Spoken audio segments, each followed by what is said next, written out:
2부에는 특강 시간입니다. 먼저 창립 90주년 전국연합회 축하를 드립니다.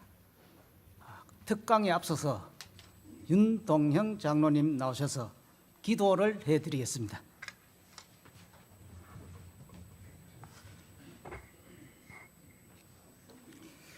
여기까지 인도하신 하나님 아버지, 우리 모두 남선교회 발원지 이곳 안동교회에서 남선교회 전국연합회 창립 90주년 기념 예배를 통하여 은혜 받게 하시니 참으로 감사를 드립니다. 하나님을 의지하는 믿음, 하나님이 보내신 예수 그리스도를 나의 구주로 영접하는 그 믿음으로 구원받은 우리들 모두 기도와 간구로 범사에 감사하며 참되고 풍성한 삶을 살아가게 도와주시옵소서. 남선교회 전국연합회는 산하의 67개 노예연합회가 중심이 되어 전국적으로 약 60만 회원이 선교, 교육, 봉사의 목적 사업을 전개하고 있습니다. 주 예수를 믿으라, 그리하면 너와 내 집이 구원을 받으리라는 말씀을 굳게 믿습니다. 다른 이로서는 구원을 받을 수 없나니 천하 사람 중에 구원을 받을 만한 다른 이름을 우리에게 주신 일이 없음이라는 말씀을 우리는 믿습니다. 이 믿음 위에서 만민에게 복음을 전파하는 주님의 말씀을 의지하여 선교 사역에 앞장서며 교회에서나 사회에서 봉사하는 일에 솔선슬범하여 성령님의 역사가 다시 한번 뜨겁게 일어나는 전국연합회 60만 회원들이 되게 하여 주시옵소서. 지금은 2부 특강 시간입니다. 오늘 창립 90주년을 맞이하여 겸양과 덕망과 지식을 두루 갖춘 하나님께서 귀히 쓰시는 이상규 교수님의 경상도 지방으로의 기독교 전례와 남선교회의 창립이라는 제야로 말씀하실 때 듣는 우리에게 은혜가 넘치는 축복된 시간이 되게 하여 주시옵소서. 믿사오며 예수 그리스도의 이름으로 기도하옵나이다.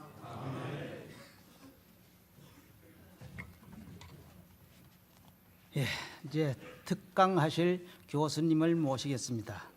먼저 경상도 지방으로의 기독교 전례와 남선교회 창립이라는 주제 아래 강사님을 모시고 말씀을 드리겠습니다. 모시겠습니다.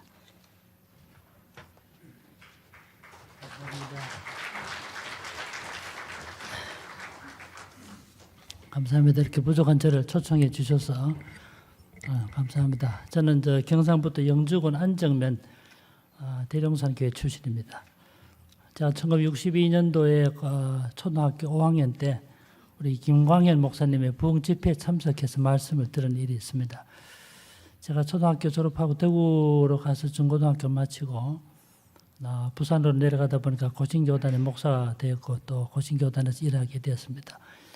제 형님은 통합교단의 목사로 일하고 있습니다. 오늘 시간에 이렇게 부족한 저를 초청해 주셔서 감사드리고, 이왕 우리가 전국에서 모였으니까 또 우리 청년매일회 지금의 남선교회가 시발한 곳에 모였으니까 어떤 경로로 이 지방에 기독교회가 설립되고 또 그 당시로 말하면 청년매일회가 조직됐는가를 좀 말씀드리면 우리 교양에 좀 도움이 되지 않겠나 이런 생각을 해서 아마 이런 주제로 말하였던 것 같습니다. 우리 총회장님께서도 15분이나 빨리 마치는데 감히 제가 시간 다 채운다는 것은 예의가 아닌 것 같아서 더 말하고 싶지만 좀 시간 안에 마치도록 그렇게 하겠습니다. 아시다시피 우리가 개항하기 이전에는 한국의 기독교가 소개될 때 대체적으로 만주를 중심으로 해서 서구교회와 접촉이 우리 개항하기 이전에 주로 접촉하는 방법이었습니다.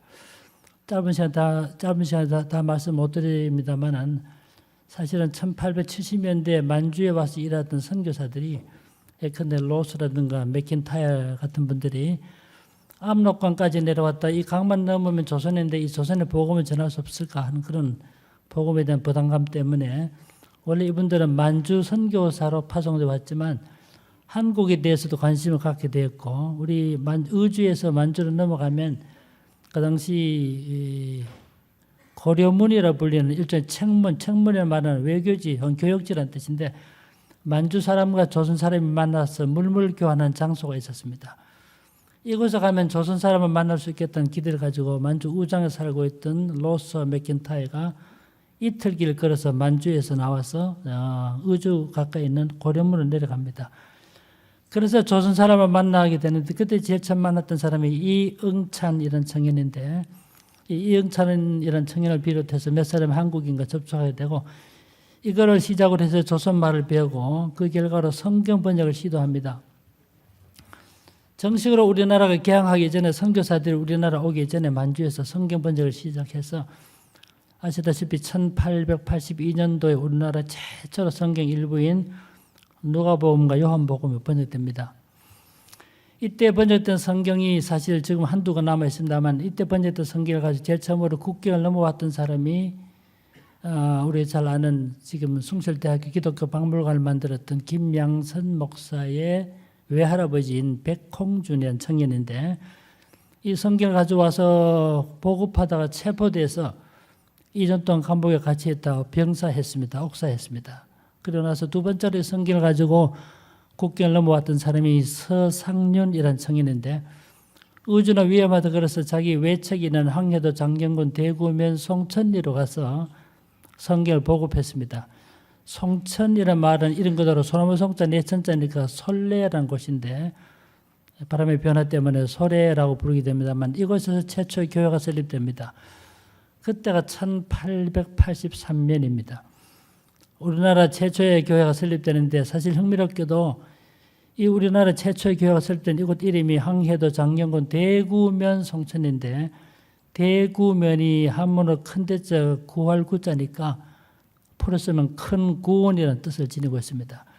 이렇게 해서 이북지방으로 기독교가 소개되기 시작하죠. 하다가 아시다시피 1876년 우리가 개항하게 되는데 개항한 이후에 미국 선교사들 들어옵니다. 중국이라는 나라가 미국의 중국의 선교를 시작했을 때 1830년인데 중국도 일본도 우리나라보다 미리 선교사들 들어오죠. 일본 요코하마에 최초 개신교가 설립됐을 때가 우리보다 11년 앞서는 1872년도였어요. 근데 우리가 개항을 하게 되니까 일본과 중국에 와 있던 선교사들이 야, 이제는 조선에도 복음을 전할 수 있겠구나. 그런 여러 여론이 형성되고 조국에 편지를 보내고 하니까 미국 교회가 그때 각성을 하고 자극을 받아서 우리 한국에도 선교사를 파송하기 시작합니다. 그래서 알다시피 1880년대 초에 한국에 선교사들 오게 됩니다만은 그 당시는 비행기가 없을 때니까 다 샌프란시스코나 하고 뉴욕을 출발하면 이 배가 일단 부산으로 들어옵니다. 사실은 알렌 같은 선교사, 나중에 왔던 언더드, 아펜젤라 전부 다가 일단 부산을 왔다가 다시 서울로 올라가게 되죠. 우리나라에서 왔던 최초의 개신교 선교사는 사실은 닥터 알렌 의사인데 이번에 원래 상해에 있다가 우리나라 올 때도 이번에 사실은 인천으로 온 것이 아니고 부산에 가서 9월 14일날 부산을 거쳐서 서울에 왔을 때 9월 20일날 입경하게 됩니다. 이렇게 해서 서울 지방으로 기독교 들어오는데 이 우리가 지금 위치하고 있는 안동 지방, 경상도 북부 지방의 기독교는 서울까지 왔던 선교사들에 의해서 남하해서 전파된 것이 아니고 부산으로 왔던 부산 지방 선교사들이 사실 대구를 거쳐서 이 안동으로 오게 되기 때문에 자 참고로 그 과정을 좀 말씀을 드리겠습니다. 부산 지방에서 복음을 전하려는 여러 차례 시도가 있었습니다만 특히 호주 선교사 조셉 헨리 데이비스라는 사람이 1889년 9월 2일 날 부산항으로 들어왔다가 서울에 왔을 때 9월 4일 그 다음에 사대문 안에 갔을 때 9월 5일인데 서울에 와서 6개월 동안 있으면서 조선말을 공부했습니다. 그 사이에 서울에는 알렌 선교사 들어오죠. 언더도 들어오죠. 헤런 의사 들어오죠. 감리교 스크랜턴 들어오죠. 그러니까 서울에는 우리가 없어도 일할 수 있겠다는 생각이 들어서 이 데이비스라는 호주 선교사가 서울에서 5개월 지난 다음이 1890년 3월 16일 날인데 그때 자기 누이는 서울에 남기도 혼자 남아합니다. 서울을 출발해서 인천, 과천, 공주 거쳐서 부산으로 온다는 것이 길을 잘못 들어가 저 하동까지 내려갔다가 다시 길을 거슬러서 진주, 산천 거쳐서 그 다음에 김해를 거쳐 부산 왔을 때가 1890년 4월 4일 날이었습니다. 그날이 토요일 날인데 2주일 동안 먹지도 못하고 주무시도 못하기 때문에 부산 왔을 때 이 데이비스는 호주 선교사 큰 폐렴과 천연두에 겹쳐서 4개월 회복이 됩니다. 부산에 가면 용두산 공원이 있는데 용두산 공원이라는 그곳은 일본인이 주로 거주했던 지역인데 용두산 공원을 중심으로 해서 변방 4km 이내를 일본인 전관구역에 걸어 일본인들만 살았던 곳인데 130년 전이면 그곳에 벌써 일본 의사가 있었습니다. 그분의 의사 이름이 기타무라는 분인데 그 의사를 모셔가서 진찰해 보니까 이 데이비슨 호주 청년이 열이 너무 높아서 살아날 가능성이 없으니까 영어로 말하면 알아듣는다고 그 일본 의사가 그 일본의 의사가 해군 군의관 출신인데 벌써 독일어를 할 수 있었습니다. 독일 말로 이 사람의 마음 내일 죽을 것입니다. 그렇게 해서 부산에서 있던 데이비스가 야 내가 내일은 죽는가 보다. 그래서 옆에 있는 게일을 손을 잡고 게일이 나중에 서울 가서 담임했던 교회가 연동교회인데 그때 게일을 우리나라에서 23세 나이로 내한했던 최연소 선교사인데 그때 부산에 있었어요. 그래서 게일이 데이비스 손을 잡고 마지막 기도했는 그 기도문이 지금도 남아있습니다만 사는 것이 그리스도이니 죽는 것도 유익하니라 그렇게 기도하고 헤어졌습니다. 이튿날이 1890년 4월 5일 날인데 데이비스가 부산에 온 지 딱 하루 만에 34세 나이로 부산에서 사망합니다. 이 호주 선거에서 데이비스가 부산에서 죽었기 때문에 그것이 호주에 큰 자극과 각성을 일으켜서 해방되기 전까지 78명, 해방 이후에 부산 일신병원에 왔던 선교사까지 합치면 126명의 호주 선교사가 한국에 와서 일하게 되는 배경이 됩니다. 그런데 실제로 부산에 왔고 나중에 대구 경북지방으로 그리고 안동지방으로 복음전도에 큰 영향을 끼쳤던 인물이 윌리엄 베어드인데 제가 그날 윌리엄 베어드 하면 잘 모를 겁니다. 이분이 우리말로 배위량인데 이번에 1897년 평양 가서 설립한 학교가 숭실학교예요. 숭실대학교를 설립했던 윌리엄 베어드가 1891년 처음에 부산에 옵니다. 부산에 와가지고 땅을 사는데 혹시 참고로 말씀드리면 부산에 가면 코모도 호텔이 있습니다. 그 코모도 호텔 그 자리가 사실은 윌리엄 베어드가 부산 와서 자기가 거주했던 집이 있던 그 자리예요. 윌리엄 베어드 정말 훌륭한 선교사입니다.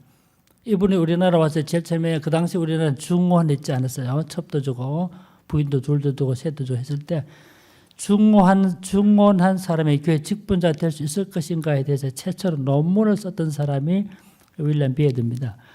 이 윌리엄 베어드라는 분이 지금의 영선현인데 고기 현자인데 영주동에서 초락 넘은 고기인데 지금 코모도 호텔 이런 자리입니다. 그곳에 자기 집을 짓고 자기 집 바로 밑에 작은 초막을 집을 짓고는 영어로 옴니버스 하우스 동네 사랑방이라 이름하고 농한 개에 할 일 없는 동네 어른들 모여서 담배 피울 수 있는 공간을 마련했어요.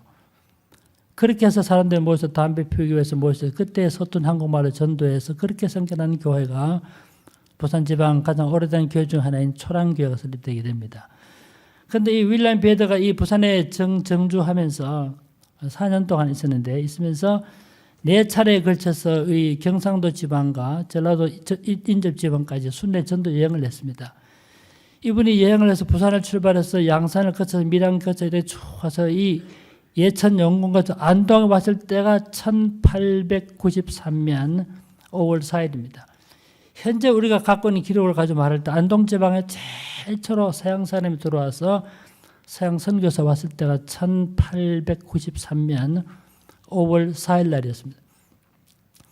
물론 그 이전에 고대 기독교 접촉을 말한 분 있긴 하지만 사실은 가장 중요한 때가 이때입니다.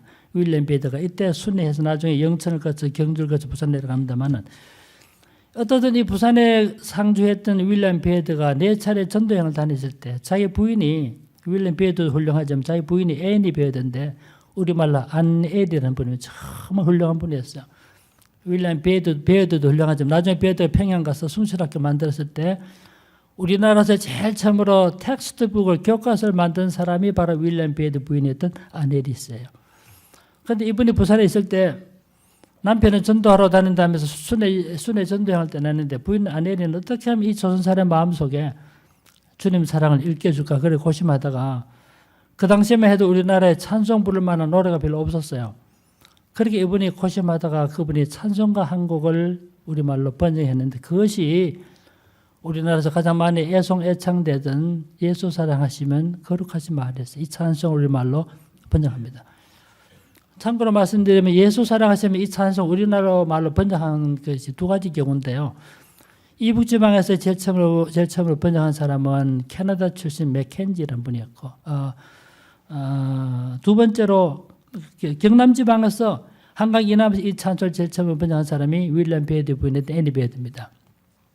지금 우리 찬송가에 있는 예수 사랑하심, 이것은 여러 차례, 4차례의 과정을 거쳐서 지금의 가사로 정착됐지만 제일 처음에 번역했던 가사는 참고로 말씀드리면 주님 날 사랑함을 성경으로 내가 아오, 보배 피 흘림으로 두려운 마음 없이 하오. 후렴에 점이 있습니다. 예수씨 날 사랑하오, 예수씨 날 사랑하오, 예수씨 날 사랑하오, 성경으로 내가 아오. 동방예의지국답게 그때는 다 예수씨, 영수님은 선교사도 설교할 때도 바울씨, 요한씨, 세례 요한씨 했을 때니까 찬송도 그렇게 불렀는데, 그렇게 해서 부산 지방에서 제일 처음으로 서양식 악기를 구입했습니다. 일본 요코하마에 가서 풍금을 가져와 가지고, 부산 지리 아시는 분은 아시겠습니다만 지금 코모도 호텔 그 자리에 풍금을 놓고는 풍금을 치면 바닷가 영도에서 풍금 소리 들렸다 그럽니다. 그렇게 해서 동네 애들이 몰려들기 시작해. 그렇게 출발한 교회가 나중에 초랑교회로 발전하게 됩니다. 근데 이 윌리엄 베이드도 훌륭했고 그 부인도 훌륭했지만 윌리엄 베이드의 남동생이 있었는데, 이 남동생이 나도 재향과 누나가 일하고 있는 조선에 가서 일하겠다. 그래서 우리나라에 선교사로 왔습니다. 그때 1895년도입니다. 그 남동생 이름이 아담스인데 나중에 그분 이름이 한국말로 안의화라는 이름을 갖게 됩니다. 그때 윌리엄 베이드가 자기 처남 보고, 이 사람아, 나는 지금 부산에서 일하고 있지만 자네는 아직까지도 선교사 없는 데 가서 일하면 좋겠다. 그러니까 처남되는 이 아담스 물었습니다. 그럼 난 어디로 가서 일할까요? 그래서 아담스에게 이 윌리엄 베이드가 지금 서울까지 왔던 선교사 청주까지 내려오고 있고 나는 지금 부산에 있고 하니까 너는 나중에 내 밑에 있으면서 조선말을 공부한 다음에 대구로 가서 일하면 좋겠다. 그렇게 해서 이 아담스가 2년 동안 부산에 있으면서 조선말을 공부했어요. 그런 다음에 1897년도에 구포로 가서, 그때 구포 다리 없을 때입니다. 그래서 낙동강을 거슬러 올라가서 밀양까지는 배를 타고 가서 그래서 육로로 해서 대구로 들어갑니다. 이때가 1897년도. 1897년도 대구 갔던 아담스 즉 안희와 선교사가 대구 경북지방 최초의 선교사였고 대구 경북지방에 입경했던 최초의 서양인입니다. 이분이 대구 와서 자기의 조선말 가르쳐주던 서자명들을 전도해서 그렇게 해서 만든 설립된 교회가 대구 제일교회가 설립하게 되었고 이 교회가 대구 경북지방 최초의 교회가 됩니다. 대구까지 기독교가 어떻게 전파되는 과정 간략하게 말씀드렸는데, 실제로 대구 경북지방 초기 기독교 운동에 중요한 역할을 했던 사람 몇 사람이 있는데 그중에 한 사람이 이제 말씀드리는 안희화인데, 안희화 선교사가 우리나라 올 때 3개월 된 아들을 데려왔습니다. 그때 샌프란시스코에서 우리나라 온 배로 한 달 반이 걸렸는데, 우리나라 왔을 때 3개월 했던 말은 한 달 지나고 한 달 반 출생하고 나서 한 달 반 된 아이를 데리고 태평양을 건너왔던 뜻입니다. 상당히 위험한 일이었지만 그렇게 왔던 그 아들이 나중에 아버지를 이어서 제2대 선교사가 됐다는데 그분이 안두화 선교사입니다. 연세 많으신 분도 아시겠습니다. 저는 학생 때, 저는 중학생 때 안두화 선교사의 설교를 들은 적이 있습니다. 나중에 이분이 계명기독대학 설립에 앞장서고 나중에 이사도 하고 이사장도 하셨던 분입니다만, 어쨌든 이 아담스가 제일 처음에 대구 와서 대구 제일교회를 만들고 나중에 개성학교 만든 대구 경북지방에 정말 큰 기회를 했던 분인데, 이분이 중요한 선교 거점이 경산, 그 다음에 자인, 경산, 그 다음에 포항, 경주 이런 지역을 주로 담당했습니다. 또 한 사람이 누구냐면 이 브루엔이라는 분인데 부헬이라고 보통 부릅니다. 부헬이 한국에서 40년 가까이는 정말 귀한 분입니다. 이분이 경상북도 북부지방으로 그렇게 다니면서 전도했습니다. 또한 이 부헬이가 우리나라에서 설립한 교회가 약 40개 교회를 설립했으니까 이 경상북도 지방에 중요한 기회를 했던 선교사인데, 또 한 사람이 누구냐면 의사입니다. 이 영어 이름이 존슨인데 우리말로 장인차라 그럽니다. 이분이 대구에 아담스가 왔을 때 1897년인데요. 이 장인차 선교사는 1897년 우리나라 왔을 때 12월 22일, 대구 집에 왔을 때 12월 25일 날입니다. 이분이 와서 대구 약정골목에 2피지 땅을 사서 병원을 설립했습니다. 그 병원이 제일 처음에는 제중원으로 분류했습니다만 나중에 지금의 대구 동산병원으로 발전하게 됩니다. 이건 여담입니다만은 이 장인차 선교사 우리나라 와서 이러다가 9년 만에 안식년을 맞아 자기 집이 그 인디애나주인데 미국에 갔다가 우리나라 돌아올 때 야, 대구 경북 지방에 지나면서 보니까 능금이 있긴 있지만 능금이 알이 너무 적어서 못 먹겠다. 그래서 자기 고향에 사과나무 3그루를 가져왔습니다. 가져와서 동산병원 앞마당에 심었던 이것이 모목이 어머니 나무가 돼서 나중에 대구 사과의 시작이 된 것으로 알려져 있습니다. 물론 대구 사과 시원에 대해서는 다른 학설이 있긴 합니다만 어쨌든 선교사가 대구 사과의 시원이 됐던 한 가지 그런 근거를 제시하고 있습니다. 지금에 뭐 맛있는 사과 많이 있습니다만 뭐 미락 얼음골 사과 지금 사과도 위로 점점 올라오더라고요. 거창 사과다가 쭉 올라와서 청도 사과, 밀양 사과, 안동 사과 그리고 제일 맛있는 우리 고향 영주 사과 이렇게 나옵니다만 대구 사과가 이런 식으로 출발했다는 것을 알게 됩니다. 또 한 사람이 누구냐면 그 맥파렌드라고 해서 맹이와 선교사인데 사실 맹이와 선교사가 대구 북부 지방으로 이동했던 중요한 선교사였습니다. 그렇게 해서 대구 지방에서 일하던 이 선교사들의 사역에 의해서 대구 경북 지방으로 복음이 전파되기 시작해갖고 그렇게 해서 드디어는 안동에까지 기독교가 소개됩니다. 안동 지방에 기독교가 소개됐을 때가 언제인가? 사실은요. 미국 북장로교가 우리나라 가장 많은 선교사를 보낸 단체가 미국 북장로교입니다. 참고로 말씀드려본다면 해방 전까지 우리나라의 선교사들 1480명 왔습니다. 근대 국가 중에 선교사가 가장 많이 파송됐던 두 나라인데 중국과 인도였습니다.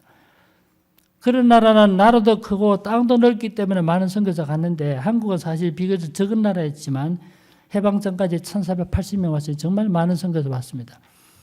그중에서 가장 많은 선교사를 파송했던 선교단체가 사실 미국 북장로교인데 북장로가 일했던 중요한 거점을 배경으로 생겨난 교단이 사실 통합교단입니다. 북장로교가 주로 일했던 곳이 참고로 말씀드린다면 한국에 장로교만 해도 북장로교 왔죠. 남장로교 왔죠. 호주장로교 왔죠. 카나다 장로교 왔죠. 감리교 2개 들어옵니다. 미국 북감리 들어오죠. 남감리 들어오죠. 이 작은 나라에 선교사들 많이 들어오니까 어떻게 하면 보다 더 효과적으로 전도할 수 있겠는가. 그래서 선교사들이 협의해가지고 선교 지역을 서로 나누었습니다. 이걸 선교지 분활 정책이라 이렇게 말하지만 제가 볼 때 그 용어가 적절치 못해요. 분활이라기보다는 분담 정책을 했습니다. 그래서 이 북장로교가 우리나라에서 340몇 명 왔으니까 가장 많은 선교사 파송하는 이 선교 단체가 맡았던 지역이 평안도, 황해도, 경상도, 경상북도까지 이 요직을 맡았습니다. 그래서 이 지방에 일했던 결과인데 그래서 경상도 지방이 북장로교 중심이 되었고 근데 북장로교 선교사가 와서 일하면서 우리나라 11곳에 선교 지부를 설치했습니다. 제일 먼저 서울이죠. 서울, 그 다음 부산, 그 다음에 대구, 나중에 북한 지방에 하면 재령, 그 다음에 재령, 뭐 이렇게 해서 만주까지 해서 11곳에 선교 지부를 설치하는데 이 안동 지방에 선교 지부를 설치했을 때가 1908년입니다. 대구 경북 지방에서 와서 일했던 선교사들이 선교 보고를 통해서 더 많은 선교사가 필요하고 새로운 선교 지부가 필요하다는 보고를 받고 그다음에 미국 북장로교 선교부 총괄 A.J. 브라운인데 A.J. 브라운 중심으로 해서 현지를 다 조사해 보니까 안동, 의성, 영주, 봉화, 예천 이런 지역에도 새로운 선교 지부가 필요하다고 판단해서 1908년에 선교 지부를 만들었습니다. 그래서 우리나라 11개 북장로의 경우에 11개 선교 지부가 있었는데 그중에 한 곳이 1908년에 만들어진 안동 지부가 됩니다.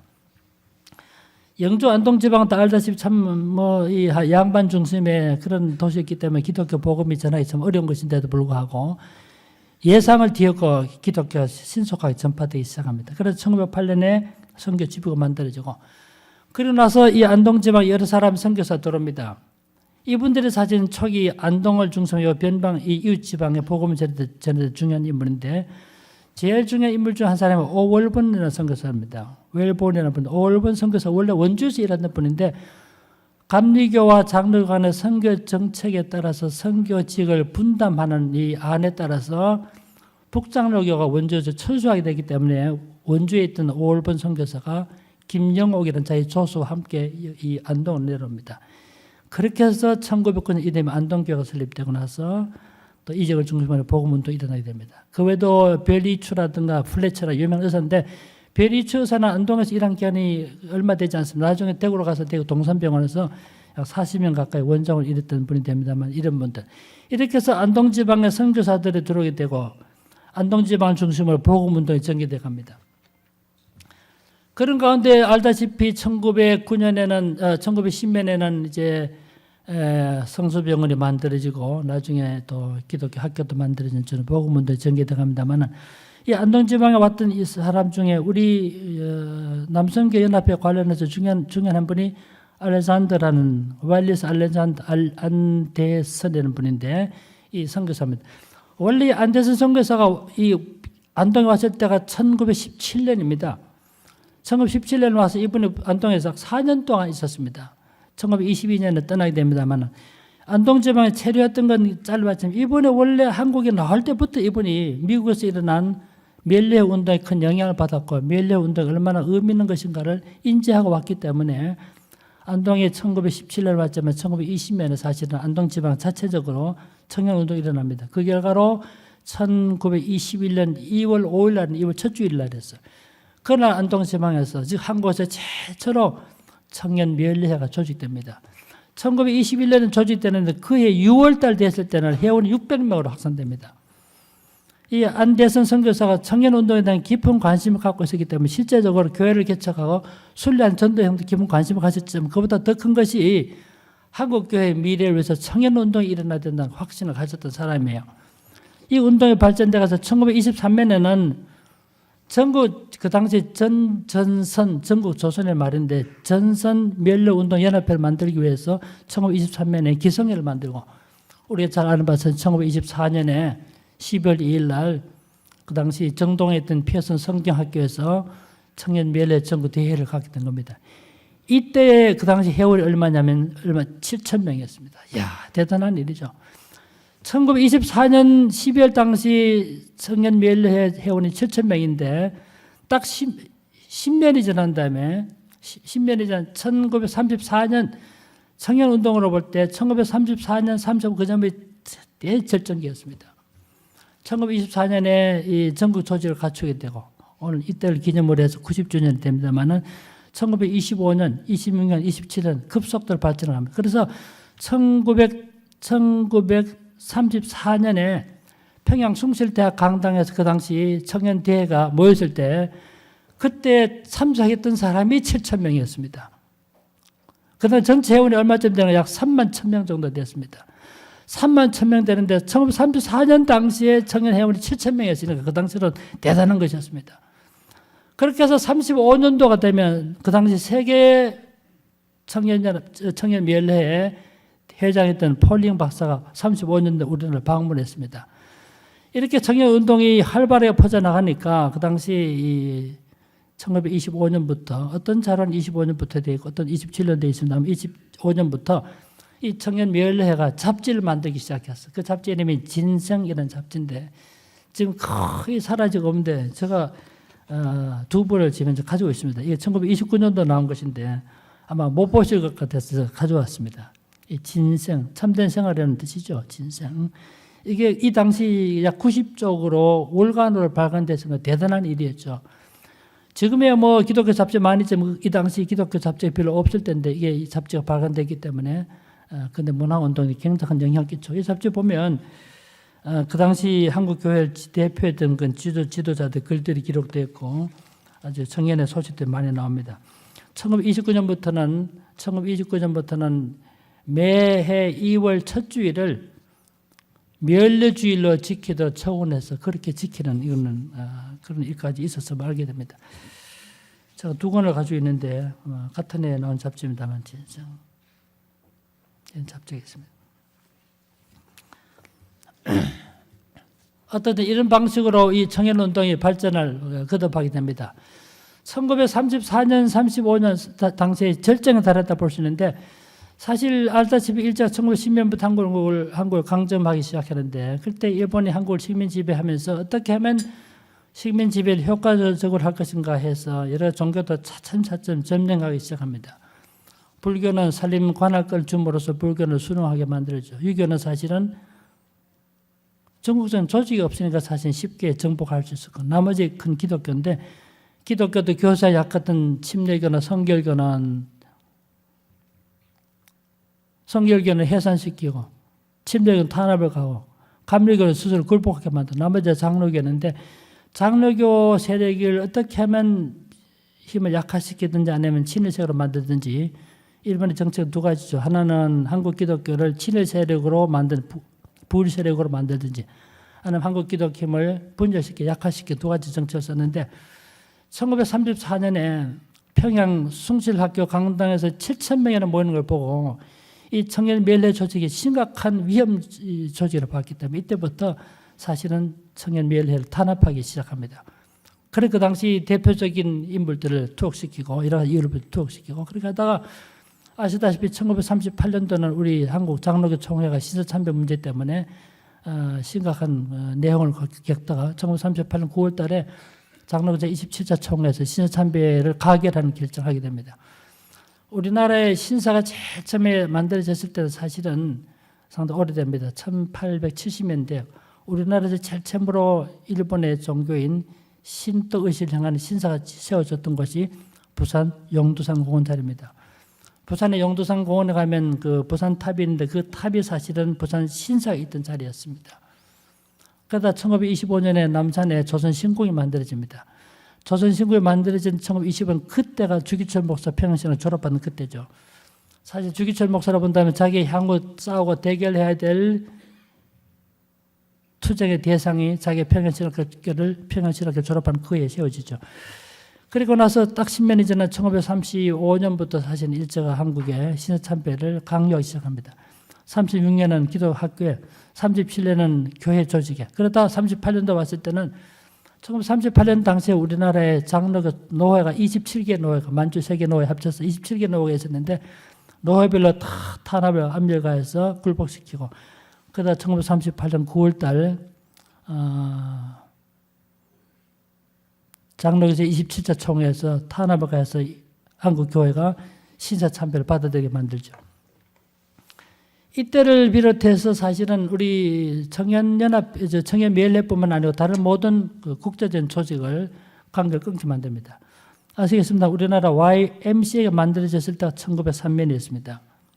YWCA가 만들어졌을 때가 1922년이에요. 그러니까 YWCA는 청년미엘회와 거의 비슷한 시기에 만들어집니다. 그런데 결국은 국제적인 관계니까 국제적인 조직들이니까 국제적인 단체가 단절하게 만들어집니다. 그렇게 중요한 이유는 우리 정부가 일정 한국을 식민 지배할 때 이 정부가 해외로 전달되고 하니까 이걸 통일을 막으려 했던 거죠.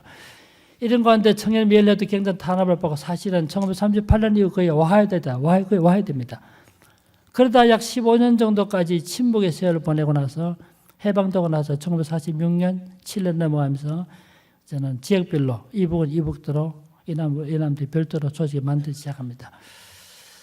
해방되고 나서 5년 동안은 사실 굉장한 참 우리 해방 전국이라 그래서 심각한 혼란에 빠져 있었고 불행하게도 1950년부터 59년 이르기까지 또 10년 동안은 우리 한국 장로교회 내분이 됩니다. 52년도 고신교단이 형성됐죠. 53년에 기독교장 기장으로 또 분열됐죠.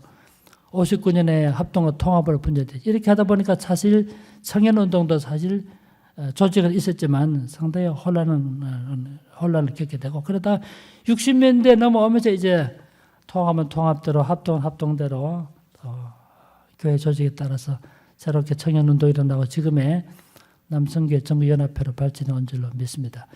자, 짧은 시간이지만 부산 경남지방으로 기독교 소개되고 이제 어떻게 대구 경북지방으로 그리고 안동지방으로 전파돼서 오늘에 이르는가 대강 말씀을 드렸습니다. 조금 더 해도 되겠죠? 그냥 말씀되겠죠? 이 정도 하면 대강 말씀드리지 않았습니다. 감사합니다.